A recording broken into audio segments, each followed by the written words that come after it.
You don't have to wade through quite as much Bieber on Twitter anymore. Twitter announced Tuesday a new service called Tailored Trends.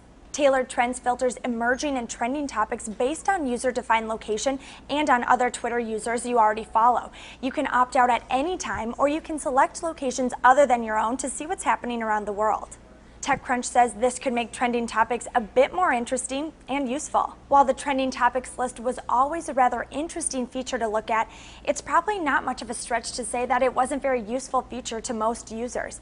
While it's always good to know what's happening in the world of Justin Bieber, it's probably far more interesting to hear about what your actual friends are talking about. VentureBeat says, after all, this is a shift to the more local and personal. Trends have been a gateway to discovering the most buzzworthy, what's happening right now moments across the world. Today's switch then isn't just a little tweak, it's a radical change in philosophy where trends have less to do with the world at large and more to do with what's important in your world. Of course, as Business Insider points out, changing trend topics won't thrill the entire Twitterati. Some people won't like this change, chiefly those who rely on Twitter to learn about what's happening in the world, or are curious about what people who aren't like themselves and their friends are thinking about. But Fast Company says localizing trends will make Twitter more of a news service in its own right. Though it's a subtle adjustment, it's possible it may have a significant effect on the informational value of Twitter as a feed of relevant news for its users, and is another step in the future battle of news and sharing against Facebook and Google. Rollout of Tailored Trends began on Tuesday.